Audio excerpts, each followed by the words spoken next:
Hello, this lecture is going to cover the rise of the Frankish Empire. It's called Charlemagne's Empire, just informally.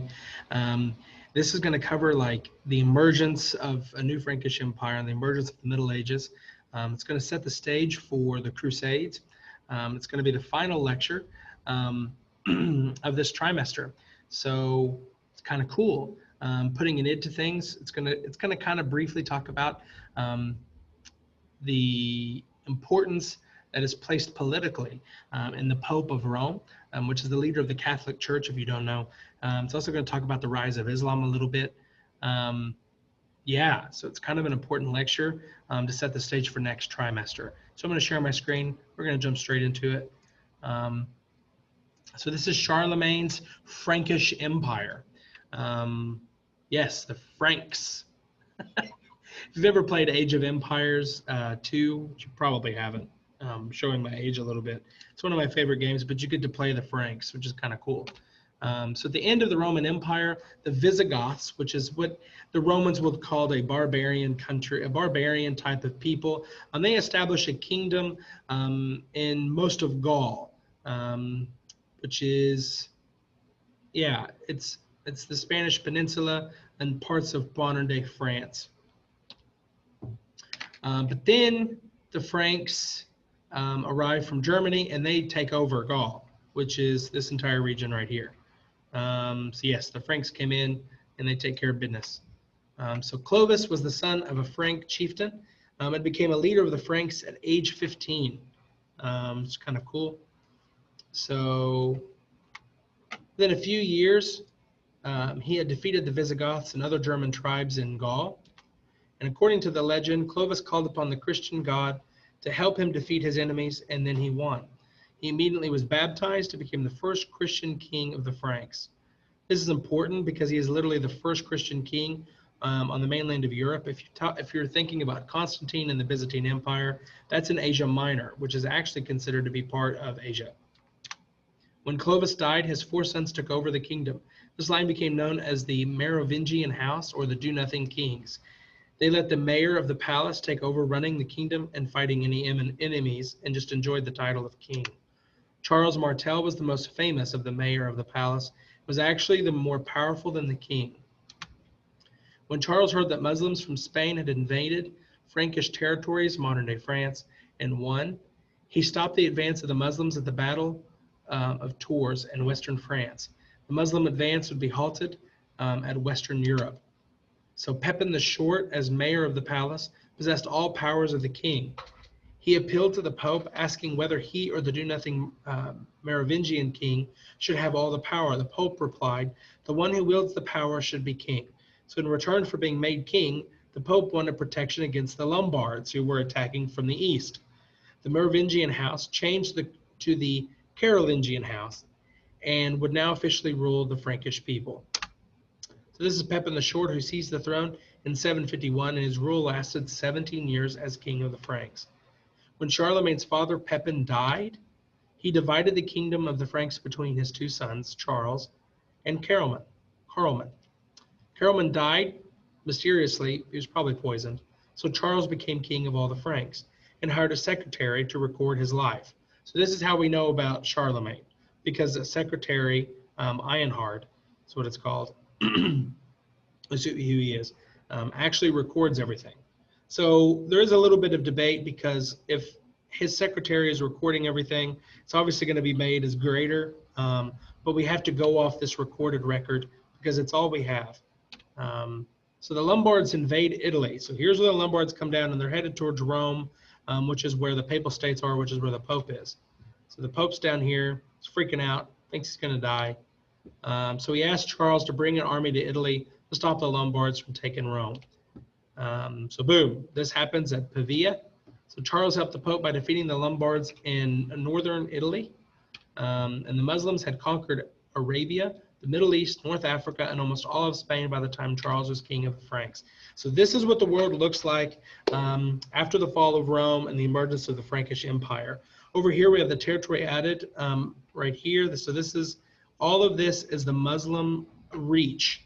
When we say Muslim, we're basically talking just that religion, but it's what it is it's an empire that believes in the Islamic faith, and they own this region. Just as you would look as if it was the Catholic Church, no, that's not an empire, but the reach of the religion is this region here.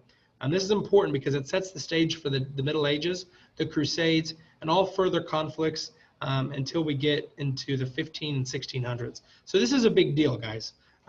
Constantinople is right here. This is the Byzantine Empire here. This is the kingdom of the Lombards and the Papal States. And this is the kingdom of the Franks. We have a lot of battles happening here, as this is the root of the Muslim Empire, they have Spain.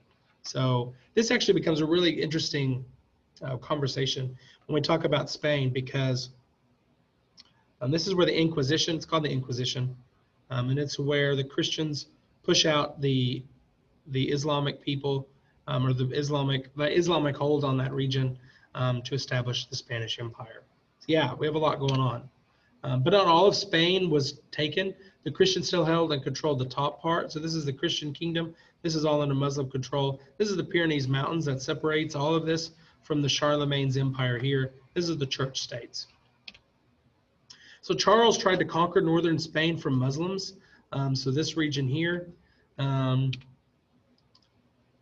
there's a battle here, and he loses. He loses here too. So Charles creates schools with the help of Alcuin, which is a monk from Britain. So this is one of the first schools in in the Middle Ages after the fall of Rome. This is pretty important. This helps to increase reading, but it is mainly a Christian-based school, so it's something to be noted. The German Saxons are, hold on one second. Yeah, the German Saxons and their leader, Windukind, worship nature gods and a sacred tree called Irminsul. Charles defeated the Saxons and Windukind and became a Christian. This is important because the Saxons who get defeated, where do they go? They go to England, the Anglo-Saxons. And that's a whole nother story in the future, but just keep that on hold. When we talk about the Viking Age, that's going to be extremely important. In 791 AD, Charles created his capital at Aachen, which is in modern-day Germany. On Christmas Day in 800, so this is where things are going to take a quick twist, so bear with me. On Christmas Day in 800 AD, the Pope was crowned Charles, Holy Roman Emperor. The Pope crowned Charles the Holy Roman Emperor, and Charles became known as Charlemagne, or Charles the Great. So the Pope crowned him. So the Pope out of nowhere crowns Charles the Holy Roman Emperor. Think about this. Who actually holds the power then? Is it Charlemagne or is it the Pope? Now this is important, and this is a question that it's kind of 50-50. But if the king can create, if the Pope can literally create a king and create an empire for him, what does that mean? And that question right there is what will define the next probably 600 years. I mean, it's a long time. We're going to talk about the Pope and kings for a long time, and how this leads to the Protestant Reformation. So the importance of the crowning, it revived the idea of a restored Roman Empire, the Holy Roman Empire, which would again unite the territories of Western Europe. It raised a question, though: whose authority is supreme, the states or the churches? Later popes would insist that their authority would supersede that of kings, pointing out that a pope crowned Charlemagne. So because the Pope crowned the king, that puts his authority over the king. And this gives popes this idea of hierarchical power. They would claim a power to not only appoint kings, but to get rid of them, to depose them. So they become the kingmakers. In 814 AD, Charlemagne dies of a fever at the age of 71 in his capital. Charlemagne's only surviving son, Louis I, became the new emperor. We're going to have a lot of Louis in the future, so enjoy the fact that this is only Louis I. So Louis was a very weak king, and when he died, his 3 sons split the Carolingian Empire into different parts. In the Treaty of Verdun, they agreed to divide the empire into 3 separate kingdoms. Charles the Bald received western Frankland, Louis the German received eastern Frankland, and Lothar ruled between his 2 brothers. This is Lothar, this is kingdom of Louis the German, and this is the kingdom of Charles. So during the 9th and 10th centuries, the Carolingian Empire was besieged by invaders on all sides, on all fronts. Muslim raiders come from North Africa and devastated the Mediterranean coast of Europe. The Magyars, later known as the Hungarians, came from the east and ravaged the eastern borders of the empire. The most feared invaders were the Vikings. The Vikings were Germanic tribes from the northern modern-day countries of Norway, Sweden, and Denmark. The empire disintegrated as the nobility replaced the Carolingian kings. A new political system emerged known as feudalism, or the feudal system. This system would rule Europe for the next 400 years. And that's it, guys. I hope that you at least get a sense of where we are. This is a lot to take in. The first week, or the first unit, we will cover in the second trimester. We'll talk about the Vikings, the Crusades, and this idea of who the Pope really is and what this means. The next couple hundred years of Europe is literally going to be nothing but religious warfare, as the popes and the Catholic Church and his followers, all the kings of the European kingdoms, clash with the Islamic kingdoms in the Middle East and Asia Minor and Egypt and in North Africa.